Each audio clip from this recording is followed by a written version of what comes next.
بسم الله الرحمن الرحيم. الحمد لله رب العالمين، والصلاة والسلام على سيد المرسلين وعلى آله وصحبه وأهل بيته أجمعين. فقد قال الله تبارك وتعالى في القرآن المجيد: أعوذ بالله من الشيطان الرجيم، بسم الله الرحمن الرحيم. إن الصفا والمروة من شعائر الله، فمن حج البيت أو اعتمر فلا جناح عليه أن يطوف بهما، ومن تطوع خيرا فإن الله شاكر عليم. صدق الله العظيم. ہم سب کے قابل محبوب العلماء والصحابہ شیخ محترم میرے پیر بھائیوں بزرگوں دوستوں، میں اس موقع پر جبکہ ہم سب کے شیخ حضرت حافظ صاحب ایک عظیم قافلے کے ساتھ عمرے کے مقدس سفر سے آپ واپس ہوئے ہیں، آپ کی واپسی ہوئی ہے، میں اس موقع پر حضرت کی خدمت مبارک میں اور تمام حضرات کے ان تمام حضرات کی خدمت میں فرداً جو حضرت کے ساتھ شریک سفر تھے، میں ان کو مبارکباد پیش کرتا ہوں، عطا گہرائیوں کے ساتھ اپنی جانب سے بھی اور مرکز خدمت خلق کے وہ افراد جو شریک سفر کسی وجہ سے نہیں ہو سکے تھے، ان تمام حضرات کی جانب سے میں ان کے خدمت میں مبارکباد پیش کرتا ہوں اور دل کی عطا گہرائیوں سے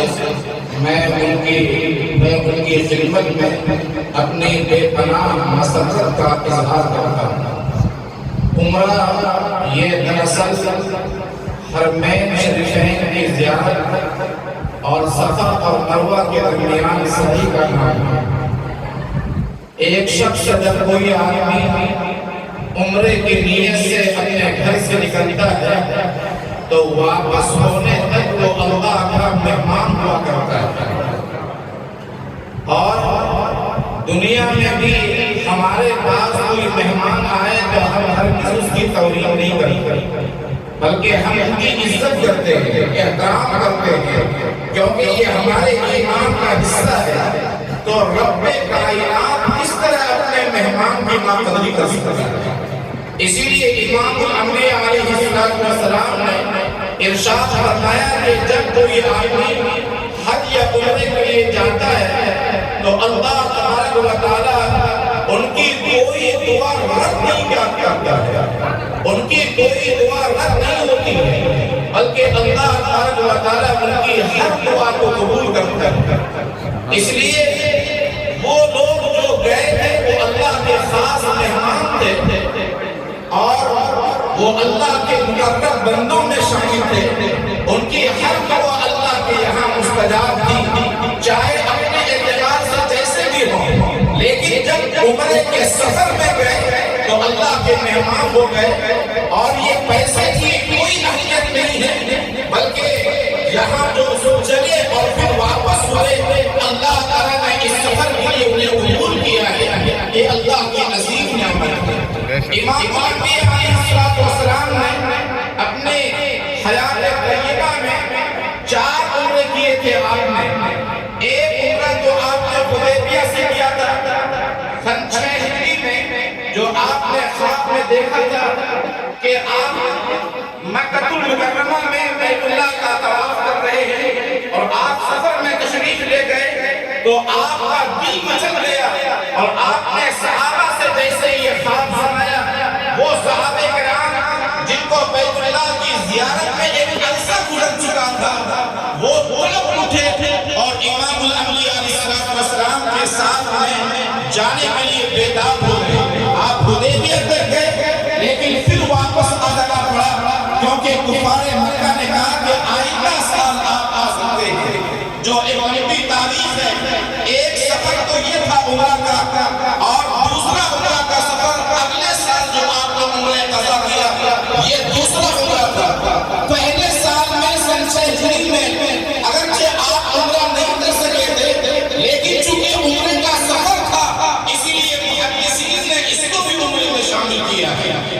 تیسرا عمرہ مقامی جعرانہ سے آپ نے کیا تھا سن 9 ہجری میں شوال میں آپ نے جب آپ مقام حنین پہ آپ گئے تھے اور واپس آ رہے تھے تو مقام جعرانہ پہ آپ نے ہمارے غریبت تقسیم کیا تھا اور پھر وہاں سے چلے مکہ قریب ہے اس لیے آپ نے وہاں سے عمرہ کیا اور یہ 3 عمرے وہ تھے جو الگ الگ آپ نے گویا کہ یہ عمرہ یہ سنت بھی ہے عشق رسول بھی ہے محبت رسول کا مظہر بھی ہے اس میں اللہ سے محبت کا اس میں اظہار بھی ہے حرمین شریفین کی زیارت بھی ہے اس لیے میں تمام قافلے کے ارباب کو احباب کو سوغات معلومات پیش کرتا ہوں دوسری اہم بات یہ ہے کہ یہ ایک عمرہ کا سفر یہ خود قیمتی ہے لیکن جب سفر اپنے شہر کے ساتھ ہوتا ہے تو شہر کی معیت اسے 1000 گنا قیمتی بنا دیتا ہے سبحان اللہ سیدنا حضرت عثمان غنی رضی اللہ عنہ کو امام الانبیاء علیہ السلام نے وہی حدیبیہ کے مقام سے ایلچی بنا کر کے آپ کو مکہ بھیجا بات چیت کرنے کے لیے کہ ہم لڑنے کے لیے نہیں آئے ہیں بلکہ ہم صرف بیت اللہ پہ طواف کے لیے جا رہے ہیں درد ہے ہمارے دل میں حضرت عثمان غنی رضی اللہ عنہ سے وہاں کے لوگوں نے روک لیا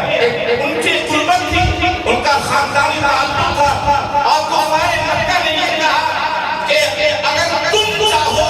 تو عمرہ کر سکتے ہو بیت اللہ کا طواف کر سکتے ہو لیکن ہم محمد ابن عبداللہ کو اسلام میں لانے دیں گے قربان جائیے سیدنا حضرت عثمان غنی رضی اللہ عنہ نے فرمایا کہ رب کعبہ کی قسم میں اپنے رسول کو چھوڑ کر میں اپنے نبی کو چھوڑ کر میں قیامت کی صبح تک عمرہ نہیں کر سکتا میں اپنے شہر کو چھوڑ کر کے میں اپنے نبی کو چھوڑ کر کے میں اپنے رسول کو چھوڑ کر کے میں ہرگز ایسا نہیں ہو سکتا کہ میں بیت اللہ کا طواف کروں میں عمرہ کروں اگر نبی کو چھوڑ کر میں طواف کروں مجھے معلوم ہے لاکھوں طواف مل کر کے وہ ثواب نہیں حاصل ہو سکتا جو نبی کی معیت میں ایک لگانے سے اللہ میرے نام اعمال میں ثواب لکھتے مجھے معلوم ہے اچھی طرح کہ میں لاکھوں عمرہ میں کروں